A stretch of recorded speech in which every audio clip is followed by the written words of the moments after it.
Puji Tuhan, jemaat, senang sekali kembali kita ketemu dalam program yang saya tahu sangat banyak Anda menanti-nantikan malam ini. Program MRS Bertanya. Apalagi teman-teman yang minggu yang lalu mengikuti bagaimana Ando dan Cika pada masa pacaran yang hanya 1,5 tahun. Tetapi hubungan mereka penuh dengan racun, penuh dengan kekerasan, penuh dengan intimidasi, penuh dengan darah. Tapi sampai pada sebuah titik mereka mengambil keputusan untuk menikah. Tapi menikah pun bukan dengan cara normal. Karena kedua orang tua mereka tidak menyetujui. Jadi sebetulnya mereka rewind kembali apa yang terjadi 30 tahun yang lalu, padahal kan udah nggak zaman lagi, yaitu namanya kawin lari. Jadi saya mau tanya kepada Ando dan Cika, tapi lebih ke Ando karena Ando cowok. Apa yang memicu kalian sampai pada sebuah titik kawin lari? Karena di satu sisi, bukan di satu sisi sih, kita udah ngeliat dari semua sisi udah akan susah Om. Penolakan dari keluarga itu udah frontal banget gitu loh. Dan aku juga kayak ngerasa daripada nanti kedua belah keluarganya berantem. Dan sebenarnya kedua belah keluarga aku sama keluarga Cika tuh kenal deket. Jelas, karena satu komplek, beda satu gang. Iya. Daripada berantem udahlah. Kebetulan aku juga kayak dibukakan jalan, aku nggak tahu ini dibukakan jalan sama Tuhan atau sama siapa. Dapat kerjaan di Jayapura, Papua, ujung Indonesia. Sebenarnya aku dikasih 3, Bali, Tegal atau Papua pilihannya. Pegang cabang situ. Terus aku bilang kayak, udah yang paling jauh aja. Mau nggak lu ikut? Kita kawin lari. Ayo mau. Berangkat lah langsung. Cuman dari pas abis kejadian yang aku berantem sama dia 6 jam itu. 6 jam. Besokannya dia langsung memutuskan, ayo aku mau nikah sama kamu, tapi jangan di sini. Yaudah ayo. Aku langsung nyari kerjaan ke teman-temanku, bagi kerjaan dong, tapi yang di luar kota. Ada nih di Jayapura, lu mau nggak? Yuk mau. Langsung ambil. Itu cuman jalan waktu seminggu kalau nggak salah. Langsung berangkat. Jayapura. Dan apa yang terjadi di Jayapura, Cika?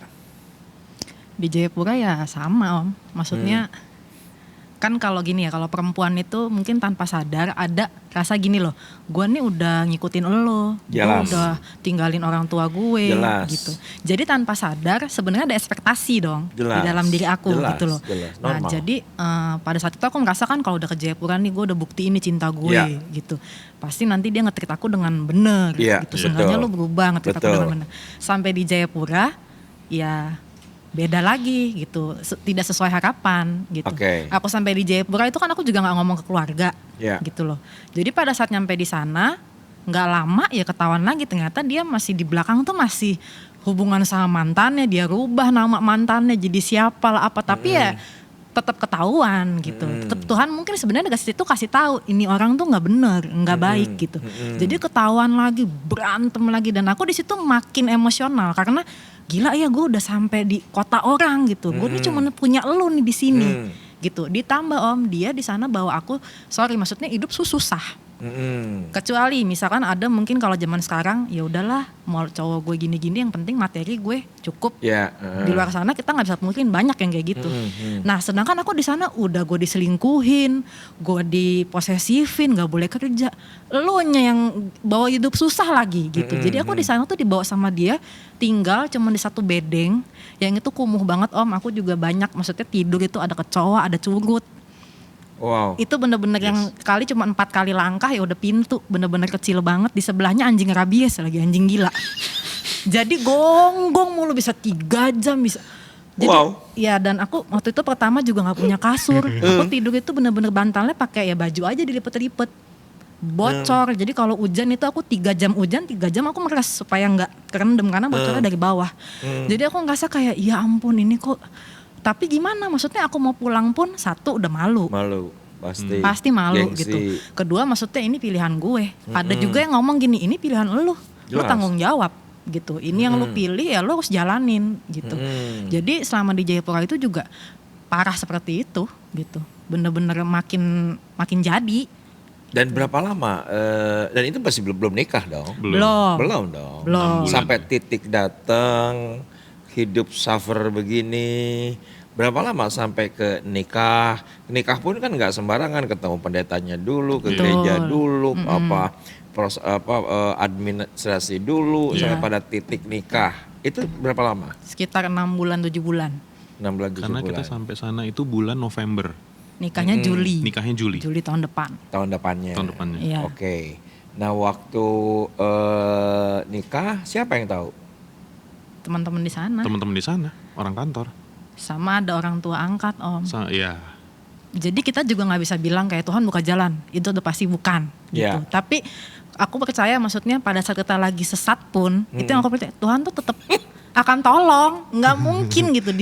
Maksudnya Tuhan saking sayangnya, aku percaya gitu loh. Aku percaya Tuhan tuh sayang banget, makanya, aduh, lu lagi kayak begini aja, gue masih tolong loh. Mungkin kalau Tuhan bisa ngomong kayak gitu. Jadi di sana tuh ada, ya kita nggak kenal siapa-siapa, tapi ada orang tua yang maksudnya mereka udah ibu-ibu, udah bapak-bapak gitu. Benar-benar jadi orang tua angkat kita. Ayo, maksudnya mama nikahkan, maksudnya mama yang jadi wali gitu. Jadi kita dipestain di rumah dia. Oh ya? Ya, pestain di rumah dia, dibiayain semua segala macem gitu. Sampai sekarang pun aku nggak tahu wali dia namanya siapa. Maksudnya? Kan ada wali kan. Kalau ada wali dari aku itu si mama angkat aku itu tuh Mama Ratna sama Kan harus ada walinya. Bapak Edoai. Ya, Nah, dia jadi juga harus ada temennya walinya. mereka aja gitu, teman gereja mereka diangkat jadi wali aku lah gitu. Yang aku lupa misalkan namanya Sampai Bu sekarang siapa. namanya aja aku gitu. nggak tahu. Gitu. Ada tapi gone. Ada sampai sekarang ada, cuman kita tuh karena kita nggak kenal kan, kita cuman mah nanti wali aku siapa, karena kita kenalnya sama pasangan yang mama angkat Ya, kita. Jadi nanti wali aku siapa, iya udah ada nanti teman mama, teman gereja gitu. Oh, Jadi ngerti. maksudnya ya bener-bener dibilang koboi ya koboi, gitu. Yang nikah cuma 3 juta gitu, udah jadi gitu. Tapi 3,5 juta. dipestain di rumahnya dia. Terus mobil di endorse itu sama ada salah satu brand, karena kita temen di Jayapura juga, kita kan supel, kita banyak temen, jadi perusahaan ada yang endorse kayak gitu. Dikasih bulan madu di hotel, dapet Aduh, tapi ya gitu orang tua nggak tahu. Gitu. Nggak Jadi tahu. sepanjang pernikahan itu nggak bisa bohong. Hati tuh sebenarnya ya bergulat. Denial, Iya, bergulat. Terus akhirnya berapa bulan kemudian mama dari Cika tahu, orang tua dari Ando tahu? Setelah bulan Juli. Sebenarnya kalau untuk dari keluargaku, mereka tahu aku mau nikah di sana. Oke. Tapi hal yang mereka tidak tahu adalah mereka tidak tahu kalau keluarganya Cika tidak tahu kalau menikah juga. Oke. Gitu loh. Jadi mereka cuma taunya, oh oke, berarti keluarganya Cika tahu nih kalau Ando sama Cika mau kawin di sana. Mereka nggak tahu. Gitu loh. Padahal aku sembunyiin hal itu dari keluarganya Cika. Jelas. Gitu. Tapi kalau misalnya dari keluarga aku mereka tahu, terus mereka cuma bilang, yaudah mama sama papa nggak bisa ke sana. Ya mau bilang apa lagi? Ya gitu udah kan. mau bilang apa lagi, gitu loh. Aku udah nikah. Nah tapi begitu aku balik dari Jayapura, Mau di Jayapura itu aku cuman 1 tahun 2 bulan atau 3 bulan lah. 1 bulan sebelum kita mau balik, Cika email mamanya. Email. Karena dia udah kita sebenarnya takut. Jelas. Takut melukai, Iya. takut ya seperti Betul. itu. Terus? Cika email, nggak dijawab apa-apa sama mamanya. Totally diem. Bisa dimengerti. Ya. Iya. Bisa dimengerti. Jadi di dalam email itu ya aku jelasin semua lah Om. Aku jelasin semua karena aku tahu mamaku orangnya juga high tech ya. Maksudnya dia email itu diaktif gitu. Jadi aduh kalau BBM kan pada zaman itu nanti langsung jawab, takut juga apa, dan aku pengen jelasin semuanya gitu. Jadi aku email, aku terangin semuanya sama dia, alasan aku begini begitu. Itu juga masih ada ininya lagi. Masih ada ngelawannya juga lagi. Kayak masih ada sisi kayak aku membenarkan diri gitu. Yang penting gue kan gak hamil di luar nikah. Yang penting aku Ya, bla, bla, nikah. bla, gitu. lah, Ya, bla, bla, ya bla, udah, oke. akhirnya mama nggak ada respon. Tapi aku tahu pasti dia baca, karena dia orangnya dia sering ngirim email sama aku tiap hari, email renungan apa. Jadi nggak mungkin nggak dibaca. Tapi dia diem, dia nggak respon. Aku lihat BBM-nya, profil pic-nya nggak ganti, statusnya nggak ganti, diem aja diem. Sampai akhirnya kita pulang ya. Ya. Kan kita berpikirnya lihat dulu nih respon dia seperti apa gitu. Tapi nggak direspon, akhirnya kita pulang. Pulang ya aku tinggal di rumah dia dong, karena sudah suami istri Ya. gitu. Kok ini nggak direspon-respon? Oh masih belum? Didiemin. Ada kali seminggu Sampai lebih seminggu diem. lebih. Diem. Jadi kita sudah di Sawangan, tinggal di rumahku, seminggu lebih kita di sana. Si mama sama papa juga masih diem di sana. Belum respon. Nggak ada respon apapun. Tapi yang pertama kali Mau respon bingung akhirnya kali ya. Oh, ya, marah nggak tapi bisa. yang akhirnya pertama kali respon Pertama itu kali tahu itu adalah opung. aku. Mm-mm. Gitu. Oke, terus Nek? Ya udah akhirnya dia BBM kamu waktu itu ya. Iya. Kayak intinya opung udah tahu gitu. Dan Oke. waktu itu opung langsung kayak ya sudah temuin orang tua. Mau gimana pun maksudnya kalian harus tanggung jawab Iya, ya kan. Tapi di situ opung nggak menunjukkan dia marah. Jadi kayak ya sudah terjadi gitu. Mendingan kita sekarang sama-sama minta ampun, kamu selesaiin gitu. Ya udah Om, akhirnya tanpa nggak ada bayangan, belum direspon. Ya udahlah kita datang aja ke rumah gitu. Mau gimana hadepin aja. Di situ kita berpikir kayak mendingan diomelin, dimarahin ya udahlah gitu. Ya tapi begitu kita datang baru ngetok pagar, ya begitu. Begitu apa? Kalau aku sebagai laki-laki, aku lebih baik digebukin sama orang sekampung Om, dibandingkan dengan mama sama papa yang datang ke aku. Mereka cuma bilang Tuhan berkati kalian. Itu berasa tamparan buat aku kemarin itu. Sampai aku kayak Ya, nggak bisa ngomong apa lagi. Ya pokoknya intinya langsung dipeluk, langsung dibilang Tuhan berkati gitu kan. Terus diajak duduk, dibilang ya ayo kita doa gitu. Maksudnya kita minta ampun dan mamaku bilang nggak usah terlalu, maksudnya nggak usah guilty berlebihan juga. Karena mungkin kisah hidup dia punya kisah hidup sendiri yang dia bilang apa yang saya tabur, walaupun saya sudah bertobat, saya minta ampun, ujungnya saya tuai. Dia bilang jadi harus stop sampai di sini gitu. Jadi akhirnya kita didoain, ditumpang tangan, maksudnya intinya mereka kasih blessing akhirnya. Dan mama tuh ngomong kayak kenapa mama harus marah, Tuhan aja nggak marah dan Tuhan mengizinkan sampai titik ini terjadi gitu. Jadi ya udah sekarang minta ampun, kita selesaiin, ke depannya udah gitu, nggak usah diungkit, jalanin yang benar.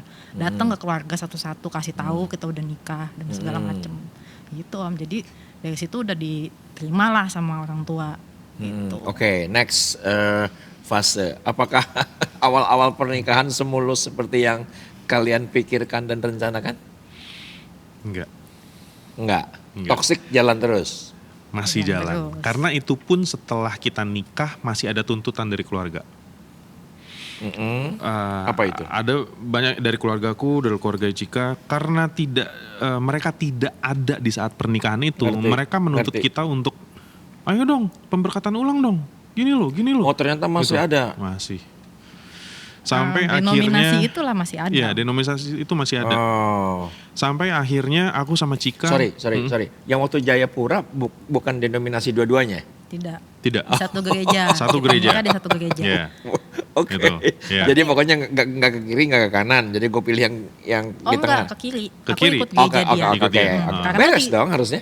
Karena di gereja dia aku boleh tetap dengan keyakinanku yang sekarang gitu. Jadi ya nggak apa-apa. menurut aku. Iya, cuman yang namanya mungkin itu Om, kalau maksudnya kalau orang tua segala macam mungkin mereka punya ekspektasi kan.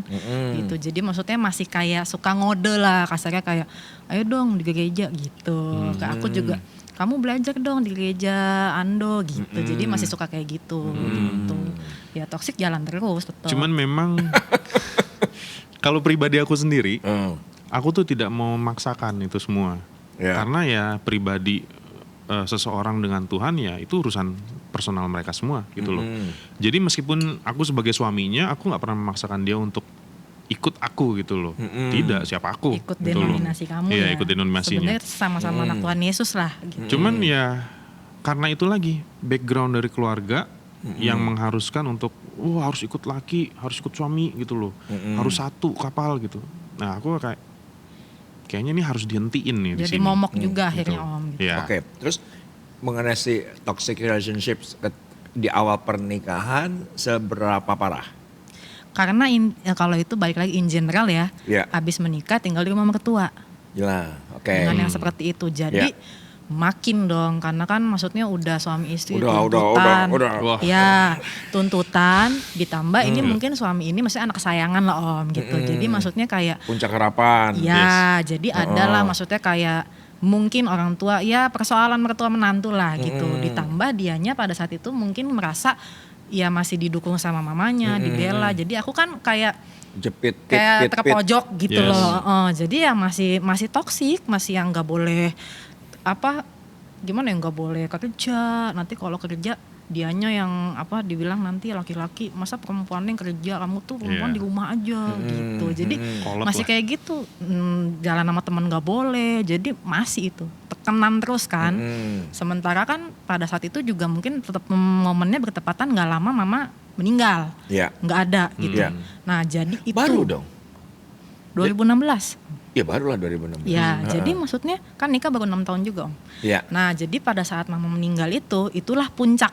Maksudnya akunya ya, aku udah menahan sekian lama dari mulai pacaran mungkin. Begitu mama meninggal kan pukulan. Ya. Mungkin kayak bener-bener wah udah gak tahu kayak apa, itu aku sampai ke psikiater juga. Aku sampai sempet mental illness juga Om. Tapi ini keluarga gak ada yang tahu, cuman dia doang. Dan waktu awal aku sampai ngomong sama dia, aku gak bisa nih, aku harus cari pertolongan nih. Dia pun sampai sempet kayak ngenyek juga, kayak panas sih lebay banget gitu. Iya. Apa segitu parahnya? Nah Iya. waktu mama gak ada itu kan aku sampai downnya tuh banget. Karena kan sebenarnya tuh kayak aku ngerasa tambah gini loh, udah di rumah tangga aku kayak gini gitu loh. Aku baru hubungannya baik sama mama, sekarang mama udah gak ada. Maksudnya aku kalau berantem sama dia mau lari ke siapa gitu loh Om. Jadi down, segitu downnya sampai akhirnya dia masih kayak panas sih berlebihan banget. Maksudnya kayak aku nangisnya tuh berlebihan. Akhirnya aku ke psikiater lah. Nah dia baru mungkin mulai ngehnya itu Om pada saat ya expert yang ngomong gitu loh. Ini istri kamu ini udah gak beres gitu. Udah sakit. Udah sakit, aku sampai obat kok Om gitu. Oke. Sampai obat gitu. Wow. Nah, jadi itu 2016. 2016. Ke KDRT masih? KDRT-nya justru setelah 2016. Setelah 2016. 2000 itu kejadiannya 2017-an, 2018. 2018 karena beberapa kali. Tapi itu setelah mama nggak ada. Setelah bahkan dari psikiater itu kirain kan tambah baik. Tambah gitu. baik. Memang intensitas berantemnya berkurang. Ya. Tapi mungkin karena Kualitasnya? jadinya mendem. Kualitasnya ya, sama. karena jadinya mendem mungkin cuman karena obat dan segala macam. Jadinya sekalinya berantem itu gila-gilaan Dar. udah gitu. Jadi sampai terjadinya. Seberapa gila? Ya terjadi KDRT Om. Biasanya kamu yang pukul atau dia yang pukul? Sebenarnya pasti dia yang pukul, tapi itu juga Ada yang trigger. terpancing karena Jelas. aku emosional kan. Kalau perempuan kan mulutnya Om yang jalan. Jadi dia ini tipe yang kalau lagi berantem, aduh maksudnya jangan. Banyak ngomong. Iya. Nah aku kan yang ya nggak bisa ngomong, aku sekarang aku selesai. Nah kalau udah kayak gitu udah mungkin yang namanya laki-laki ke-trigger. Baru deh tuh KDRT mulai. Gitu. Jadi sampai KDRT, sampai kayak bibir pecah, bonyok mah udah biasa Om. Bibir pecah?